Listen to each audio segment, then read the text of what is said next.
おはようございます。アラサーで0歳児育児中のルノです。今日は生後1ヶ月の赤ちゃんとママの1日を Vlog で撮っていこうと思います。早速朝3時半から授乳が始まりました。ピオログを使っていてタイマーをつけていきます。夫と共有しているのでいつ何が起こっているか共有しやすいです。朝はベッドの中から授乳していきます。次の授乳になりました。最近の発達なんですけれども、指を見つけたらしくおしゃぶりをするようになりました。あと光に反応したり、体が少しずつふっくらしてきたり重くなってきたり、成長が分かってきたかなと思います。最近のルーティンなんですけれども、タミータイムを始めたり外出も始めたり、あと授乳の間隔も少しずつ伸びてきたので夫との分担も変わってきました。スキンケアをしながらママの様子をお話ししていきたいなと思います。陰石灰の傷や腰の痛みはだんだん軽減してきました。でも体力はまだ戻っていないみたいで、1日ワンオペの日があって、その日は風邪をひいてしまいました。まだまだ体力は回復してないなと思います。あと寝不足が続いていて、ちょっと産後うつっぽくなっちゃったんですよね。なので精神科を受診してみました。その話はまた動画の最後でお話ししていきます。それでは朝食を食べながら夫との役割分担についてお話ししていきたいなと思います。夫の育休はすでに明けていて、夫は夜間9時から1時までを担当してくれています。その他は私の担当というところでやっています。先日は夫が朝3時まで見てくれてたんですけれども、それだと夫も寝不足だし、私も授乳のたびに起きているので2人とも寝不足というところで2人ともイライラしてしまって喧嘩になりそうだったので、その分担はやめることにしました。皆さんはどういう風に分担していますか？ちょっと気になるのでぜひコメントでアドバイスお願いします。ちなみに妊娠中は夜間授乳、3時間おきの夜間授乳なんて考えられないと思ってたんですけれども、意外と母乳育児だと目が覚める効果のホルモンが出ているそうで、5分くらいはすっごい眠いんですけれども、その後起きれるっていう感じです。でもやっぱり眠いので年トレを早く始めたいです。あと家事の分担なんですけれども、結構電化製品に頼っちゃってます。なので夫も手伝ってくれるんですけれども、かなり便利グッズに頼っている状態です。産後のマイナートラブルはたくさんあるんですけれども、その中でも今一番悩んでいるのが抜け毛ですね。抜け毛が本当にやばくて、夫に抜け毛やばすぎるっていう風に言ったら、夫がいつも飲んでいるプロテインを飲むといいよという風に言ってくれたので、私も飲むようにしました。確かに抜け毛を予防するわけじゃないんですけれども、発達にアミノ酸っていいみたいなのでちょっと続けています。それでは外出するのでアイロンをして抜け毛のスカルプケアをして、はい、今日のコーデです。産後は授乳があるので、こういった前開きの服を着るようになりました。ワンピースはちょっと着にくいかなと思います。外出前に赤ちゃんのおむつを取り替えて上着を着させます。外出は抱っこ紐を使うことが多いです。エルゴの抱っこ紐はすごく使いやすくて、初めはバックベルトが使いにくいなって思ったんですけれども、10回ぐらい使ってると慣れてきて、もう今は全然使いやすいなと思います。腰ベルトがすごく太いし、肩のベルトもふわふわで、赤ちゃんが結構重いんですけれども、そこまで重さを感じにくくなっているような状態です。色はいろいろあるんですけれども、黒を選びました。夫と共有しやすいのですごく気に入っています。これ冬あるあるかもしれないんですけど、抱っこ紐をしてからこうとか抱っこ紐かすごく悩みますよね。皆さんどっち派ですか？バッグの中身紹介です。スマホとキーケースとハンカチ、タオルハンカチですね。バービーちゃんすごい好きなんですよね。で、花粉症なのでティッシュも持っていきます。それでは行ってきます。外出の時間なんですけれども、午前中に外出をすると赤ちゃんが夜眠くなってくれるっていうのを聞いたので、なるべく午前中のうちに外出するようにしています。特に行く場所は近いところばっかりです。帰ってきました。赤ちゃんがぐっすり眠ってくれているので、授乳の前にアモマのミルクアップブレンドを飲んでいこうと思います。これはハーブティーで、母乳育児で育てたいママのためのハーブティーということで、なるべく授乳期間は他の紅茶ではなくてこの紅茶を飲んでいこうと思っています。私は母乳があまり初めから出る方ではなくて、軌道に乗るまですごく時間がかかりました。先日はミルク寄りの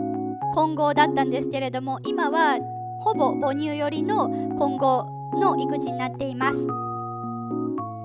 あとハーブティー大好きなんですけれども、カフェインを含んでいるものが多いんですけれども、このアモマのハーブティーはそういったものを一切取り除いているので、すごく母乳育児をしたいママにとっても安心なハーブティーになっています。概要欄に載せているので、気になる方はぜひ見てください。赤ちゃんが泣いたので授乳していきます。授乳クッションすごく便利でまだまだ使っています。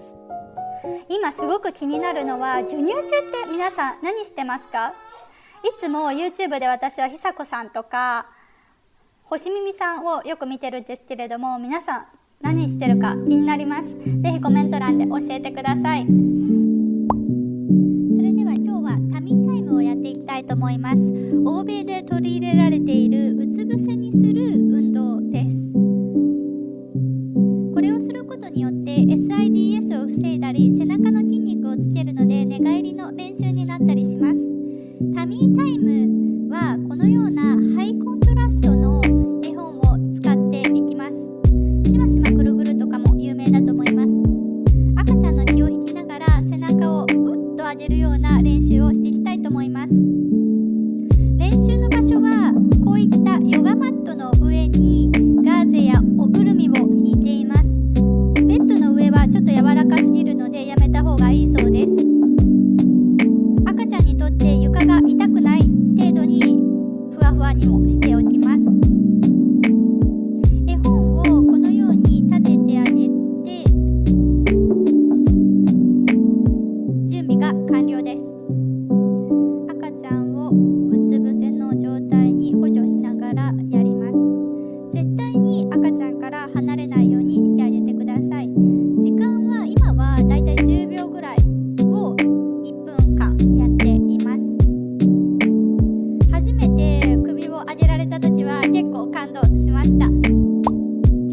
れでは今日もシーン購入品を紹介していきたいと思います。今回もめちゃくちゃ大優勝な商品ばかりで、本当に買ってよかったものばかりなので、ぜひ最後までご覧ください。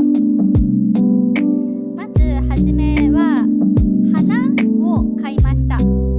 月齢フォトに一緒に撮ろうと思って、とても可愛い淡いピンクのものを買いました。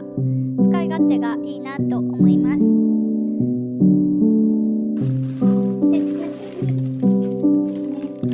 これは赤ちゃんとの自分の目線で写真を撮りたいなと思ったら、こう首にかけてやるやつなんですけど、ちょっと試したいなと思います。で次、これは服ですね。服はまたこんな感じのカーディガンなんですよ。カーディガンは本当に楽で、前開きだと授乳しやすいので、前開きのカーディガンも毎日着てるなと思ったので、また新しくちょっと今着てるのと似てるんですけど買いました。こんな感じひらひらで上まであるので寒くなくていいなと思ってます。でちょっと春まで着れるような若干薄手のものを買いました。次はタペストリーですね。シーンで実はよくインスタで見るような乳房とか書いてあったやつを見つけたのでちょっと買ってみました。こんな感じでウェルカムベイビーですね。ちょっともう生後だいぶ経つんですけれども、まずこれやってみたかったのでこれを買いました。ちょっとアイロン必須かなと思います。最後これズボンですね。結構家でいることが多いんですけど、ちょっと外も行きたいので散歩とかで外でも中でも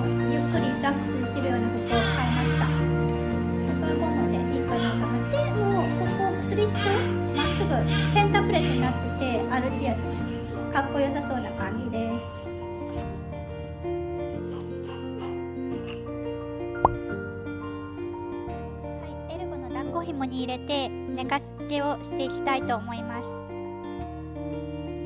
抱っこ紐の揺れは私のお腹の中にいたような感覚がするのか、すごくよく寝てくれます。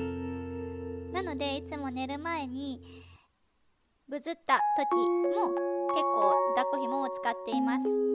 あと頭の絶壁予防にも抱っこやタミータイムがいいみたいなので、なるべく起きている時は抱っこしたり寝かしたままの状態をしないようにしています。